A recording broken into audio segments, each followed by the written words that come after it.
आपका स्वागत है मेरे इलेक्ट्रिकल ट्यूटोरियल चैनल पे। यहाँ पर हम लोगों ने इलेक्ट्रिकल इंजीनियरिंग के सिंगल फेस एसी सर्किट से एक न्यूमेरिकल प्रॉब्लम को लिया है, जो कि इस प्रकार से है। Two coils A and B are connected in series across a 240 volt 50 hertz supply. The resistance of A is 5 ohm and the inductance of B is 0.015 Henry. If the input from the supply is 3 kilowatt and 2 kVAr, find the inductance of A, the resistance of B. Also find voltage across each coil. और हम लोगों को इस numerical problem पे दो coils दिए गए हैं ए और बी, जो कि आपस में कैसे कनेक्ट हैं सीरीज में, और इनके अक्रॉस कितना वोल्टेज लगाया गया है 240 वोल्ट, और जिसका फ्रीक्वेंसी कितना है 50 हर्ट्ज। और हम लोगों को इस न्यूमेरिकल प्रॉब्लम पे कॉइल ए के रेजिस्टेंस का वैल्यू कितना दिया है 5 ओम, और कॉइल बी के इंडक्टेंस का वैल्यू कितना दिया है 0.015 हेनरी। और साथ ही साथ हम लोगों को इस न्यूमेरिकल प्रॉब्लम पे इनपुट सप्लाई पावर का भी वैल्यू दिया है। एक्टिव पावर का वैल्यू 3 किलोवाट और रिएक्टिव पावर का वैल्यू 2 kVAr। तो हम लोगों को इन सभी न्यूमेरिकल वैल्यू का यूज़ करके कैलकुलेट करना होगा कॉइल ए के इंडक्टेंस के वैल्यू को और कॉइल बी के रेजिस्टेंस के वैल्यू को, और साथ ही साथ हम लोगों को कैलकुलेट करना होगा वोल्टेज अक्रॉस ईच कॉइल। अब हम लोग इस न्यूमेरिकल प्रॉब्लम को सॉल्व करने के लिए पहले न्यूमेरिकल प्रॉब्लम के अकॉर्डिंग सर्किट डायग्राम को, और हम लोगों को इस न्यूमेरिकल प्रॉब्लम पे एक्टिव पावर का वैल्यू कितना दिया है 3 किलोवाट। तो लिखेंगे active power P is equal to 3 kilowatt, और रिएक्टिव पावर का वैल्यू कितना दिया है 2 kVAr। तो लिखेंगे Q is equal to 2 kVAr। अब हम लोग इस न्यूमेरिकल प्रॉब्लम पे सबसे पहले एक्टिव पावर और रिएक्टिव पावर का यूज़ करके अपीरेंट पावर को कैलकुलेट करेंगे, और अपीरेंट पावर की हेल्प से इस सर्किट से फ्लो होने वाले करेंट I के वैल्यू को कैलकुलेट करेंगे। अब हम लोग यहाँ पर अपीरेंट पावर का फार्मूला लिखेंगे। तो अपीरेंट पावर का फार्मूला कितना होता है S is equal to under root P square plus Q square. अब हम लोग इस पे एक्टिव पावर और रिएक्टिव पावर के वैल्यू को पुट करेंगे। तो लिखेंगे अंडर रूट पे 3 का स्क्वायर प्लस 2 का स्क्वायर, और जब हम लोग इसको कैलकुलेटर की हेल्प से कैलकुलेट करेंगे तो हम लोगों को अपीरेंट पावर का वैल्यू कितना मिलेगा 3.60, और इसका यूनिट क्या हो जाएगा kVA। अब हम लोग यहाँ पर अपीरेंट पावर के फार्मूले को लिखेंगे। तो S इज इक्वल टू कितना होता है V इंटू I, और जब हम लोग इस 3.60 kVA से किलो को हटाएंगे तो कितने का मल्टीप्लाई करना होगा 10 टू दी पावर 3। तो लिखेंगे 3.6 इंटू 10 टू दी पावर 3। अब हम लोग यहाँ पर से करंट I के वैल्यू को कैलकुलेट करेंगे। तो लिखेंगे I is equal to 3.6 into 10 to the power 3, और इस पर हम लोगों को डिवाइड करना होगा वोल्टेज को, और हम लोगों को न्यूमेरिकल प्रॉब्लम पे अप्लाइड वोल्टेज का वैल्यू कितना दिया है 240। तो पुट करेंगे। तो लिखेंगे 3.6 into 10 to the power 3 divided by 240, और जब हम लोग इसको कैलकुलेटर की हेल्प से सॉल्व करेंगे तो हम लोगों को करेंट I का वैल्यू कितना मिलेगा 15 एम्पियर। अब हम लोग यहाँ पर आगे कॉइल बी के रेजिस्टेंस के वैल्यू को कैलकुलेट करेंगे। तो उसके लिए हम लोगों को यहाँ पर एक्टिव पावर के वैल्यू का और उसके फॉर्मूले का यूज़ करना होगा।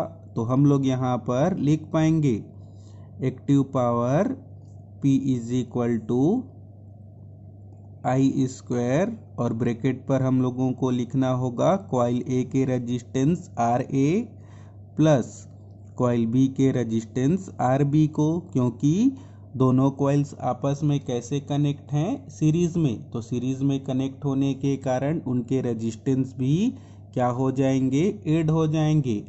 अब हम लोग इस फार्मूले को सिंप्लीफाई करके आर बी के वैल्यू को कैलकुलेट करेंगे।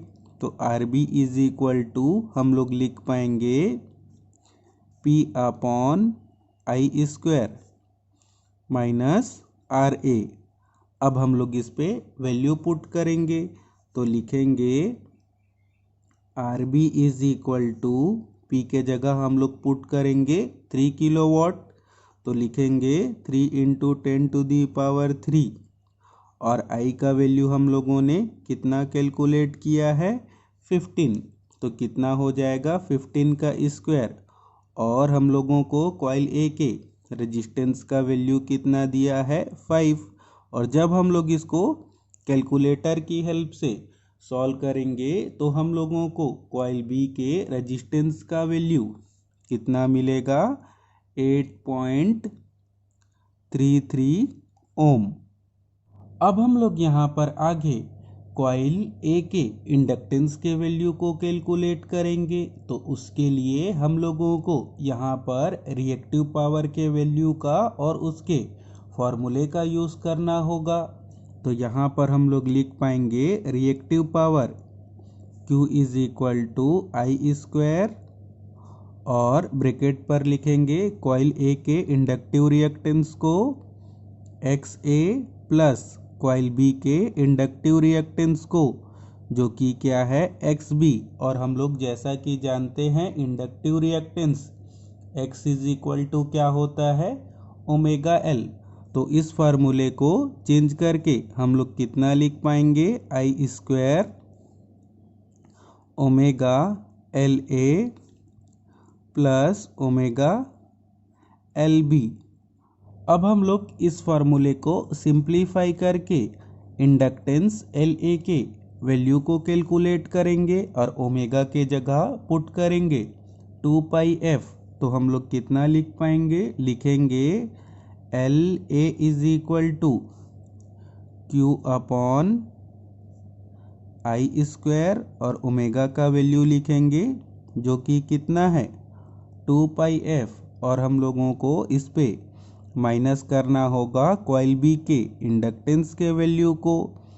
अब हम लोग इस पे वैल्यू पुट करेंगे तो Q के जगह लिखेंगे 2 kVAR, तो लिख पाएंगे 2 इंटू 10⁻³ और करंट के जगह पुट करना होगा 15, तो लिखेंगे 15 का स्क्वायर और F के जगह हम लोग पुट करेंगे 50, तो 50 इंटू 2 कितना हो जाएगा 100 और पाई वैसा का वैसा ही रहेगा। और हम लोग कॉइल ए के इंडक्टेंस का वैल्यू न्यूमेरिकल प्रॉब्लम पे कितना दिया है 0.015। और जब हम लोग इसको कैलकुलेटर की हेल्प से कैलकुलेट करेंगे तो हम लोगों को कॉइल ए के इंडक्टेंस का वैल्यू कितना मिलेगा 0.013 और इसका यूनिट क्या हो जाएगा हेनरी। अब हम लोग यहाँ पर आगे कॉइल ए और कॉइल बी के वोल्टेज के वैल्यू को कैलकुलेट करेंगे। तो कॉइल ए के लिए अब हम लोग यहाँ पर लिख पाएंगे voltage across coil A is equal to current I into impedance of coil A. और कॉइल ए के इम्पीडेंस के वैल्यू को हम लोग कैसे कैलकुलेट कर पाएंगे, तो लिखेंगे आई into under root coil A के रेजिस्टेंस आर ए का स्क्वायर प्लस कॉइल ए के इंडक्टिव रिएक्टेंस एक्स ए का स्क्वायर। अब हम लोग इस फार्मूले पर कॉइल ए के इंडक्टिव रिएक्टेंस एक्स ए के जगह पुट करेंगे ओमेगा एल ए। तो हम लोगों का फार्मूला कितना हो पाएगा, तो लिखेंगे आई into under root R A का square plus omega L A का स्क्वायर, और ओमेगा के जगह हम लोगों को यहाँ पर क्या पुट करना होगा, 2πf। तो हम लोग इस फार्मूले को कितना लिख पाएंगे, तो लिखेंगे आई into under root R A का square plus 2πf L A का स्क्वायर। अब हम लोग इस पे वैल्यू पुट करके कॉइल ए के वोल्टेज के वैल्यू को कैलकुलेट करेंगे। तो यहाँ पर हम लोग आगे लिख पाएंगे, आई के जगह पुट करेंगे 15, फिर अंडर रूट पे रेजिस्टेंस कॉइल ए के वैल्यू को पुट करेंगे जो कि कितना है 5, तो कितना हो जाएगा 5 का स्क्वायर। और जब हम लोग इस f के जगह 50 पुट करेंगे तो 2 इंटू 50 कितना हो जाएगा 100, पाई वैसा का वैसा ही रहेगा, तो लिखेंगे 100 पाई। और एल ए के जगह हम लोग पुट करेंगे जो हम लोगों ने इंडक्टेंस कॉइल ए के वैल्यू को कैलकुलेट किया है, तो 0.013, और इसका हो जाएगा स्क्वायर। और जब हम लोग इसको कैलकुलेटर की हेल्प से कैलकुलेट करेंगे तो हम लोगों को कॉइल ए के अक्रॉस वोल्टेज का वैल्यू कितना मिलेगा, 96.83, और इसका यूनिट क्या हो जाएगा, वोल्ट। अब हम लोग यहाँ पर आगे कॉइल बी के अक्रॉस वोल्टेज के वैल्यू को कैलकुलेट करेंगे। तो अब हम लोग कॉइल ए के इस फार्मूले के जैसे ही कॉइल बी के अक्रॉस वोल्टेज के फार्मूले को कितना लिख पाएंगे, तो लिखेंगे voltage across coil B is equal to I into under root coil B के रेजिस्टेंस आर बी का स्क्वायर प्लस ब्रैकेट पर 2πf इंटू कॉइल बी के इंडक्टेंस एल बी का स्क्वायर। अब हम लोग इस पे वैल्यू पुट करेंगे, तो आई के जगह हम लोग पुट करेंगे 15, और हम लोगों ने कॉइल बी के रेजिस्टेंस के वैल्यू को कितना कैलकुलेट किया है, तो पुट करेंगे 8.33 का स्क्वायर। और जब हम लोग इस f के जगह 50 पुट करेंगे तो 2 इंटू 50 कितना हो जाएगा 100, पाई वैसा का वैसा ही। और हम लोगों को कॉइल बी के इंडक्टेंस का वैल्यू कितना दिया है, 0.015, और इसका क्या हो जाएगा स्क्वायर। और जब हम लोग इसको कैलकुलेटर की हेल्प से कैलकुलेट करेंगे तो हम लोगों को कॉइल बी के अक्रॉस वोल्टेज का वैल्यू कितना मिलेगा, 143.55, और इसका यूनिट क्या हो जाएगा, वोल्ट। तो इसी के साथ ही यह न्यूमेरिकल प्रॉब्लम कंप्लीट हुआ, जिस पर हम लोगों ने सीखा कि अगर दो कॉइल्स आपस में सीरीज में कनेक्ट हैं तो हम लोगों को एक्टिव पावर और रिएक्टिव पावर के वैल्यू का यूज़ करके सीरीज में कनेक्ट कॉइल्स के पैरामीटर्स को किस प्रकार से कैलकुलेट किया जाता है। और हम लोगों ने यहाँ पर सीखा कि सीरीज में कनेक्ट कॉइल्स के वोल्टेज के वैल्यू को भी किस प्रकार कैलकुलेट किया जाता है। तो अगर आपको यह सब बताने का मेथड, समझाने का मेथड अच्छा लगा हो तो इस वीडियो को लाइक एंड शेयर करें और मेरे चैनल को सब्सक्राइब करें। Thank you, all the best.